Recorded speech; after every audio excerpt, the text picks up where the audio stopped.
এটা আসলে আমার কাছে মনে হয় অনেকটা আল্লাহর ইচ্ছা, অনেকটা লাক। জানি না, প্রতিটা ডিরেক্টরই চায় তার ছবি ব্লকবাস্টার হোক, ইন্ডাস্ট্রি হিট হোক, সবসময় হয়ে ওঠে না। তো সামহাও আমার লাকটা ব্যাক টু ব্যাক 3বার লেগে গেছে, হেক্টিক অলরেডি হয়ে গেছে, পরাণ, সুরঙ্গ, তুফান। এবং আমি চেষ্টা করেছি পরাণ থেকে একটু বেটার করার সুরঙ্গ, সুরঙ্গ থেকে আরেকটু বেটার করার তুফান, এবং তুফান থেকে আরেকটু বেটার করার তাণ্ডব। তো যেহেতু বেটার করার চেষ্টা করতেছি, আমি আশাবাদী ইনশাল্লাহ আবারও সফল হবে। আর একটা জিনিস আমি একটু আগে কাউন্ট করছিলাম, এবারও 7 তারিখে ঈদ, এটা আমার 7 নম্বর সিনেমা। তো সবকিছু মিলায় মনে হয় লাকি 7। এবং আমি চেষ্টা করেছি যে আসলে এই ছবিটা এমনভাবে বানানো, মানে আমি 1 বছর ধরে ছবিটা প্ল্যান করে বানিয়েছি, আমি তুফানে কোনো ছবি বানাই নাই।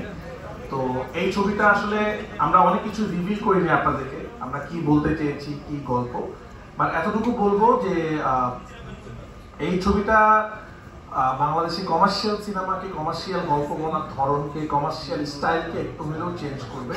শুধুমাত্র স্টাইলিংয়ে না, স্টাইলিং এবং স্টোরি টেলিংয়ে এটা অনেক চেঞ্জ করবে। এবং এটাতে আপনারা অনেক কিছু পাবেন যেটা হয়তো কোনোদিনও বাংলা সিনেমাতে পান নাই। এবং এই সিনেমাতে আপনারা অনেক সারপ্রাইজ হবেন সবকিছুতে ইনশাআল্লাহ। তো আমি চেষ্টা করেছি আমার 7 নম্বর সিনেমাতে, এবং খুব বেশি কথা বলবো না, একটা কথা আমি বলতে চাই যে একটা সিনেমা কিন্তু একজন ডিরেক্টর একা বানাতে পারে না। এই ফিল্ম বাই রায়হান রাফি থাকে, কিন্তু আসলে এটা একটা টিম মিলে বানায়। তো আমি আমার টিমকে আমার মনের অন্তঃস্থল থেকে ধন্যবাদ দিতে চাই যে আমি বিশ্বাস করি আমি একটা বেস্ট টিম পেয়েছিলাম বলে আমি হয়তো বেস্ট সিনেমা বানাতে পেরেছি। তো আমার টিমের প্রতিটা মানুষ বেস্ট, এই জন্যই হয়তো আপনাদের কাছে বেস্ট লাগে।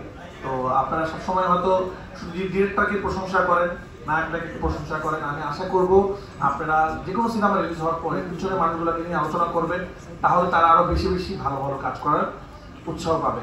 আমি নাম কারো বললাম না, একজন নাম বললে অনেকের নাম বলতে হবে, আমি ফুল টিমের কথা বললাম যে বাংলাদেশের বেস্ট টিম নিয়ে আমি কাজ করেছি।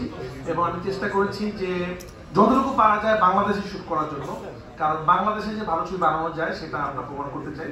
তো আপনারা দোয়া করবেন, এবং পরশুদিন দেখছেন সিনেমা, আপনারা আমাদের সবাইকে আবারও ধন্যবাদ।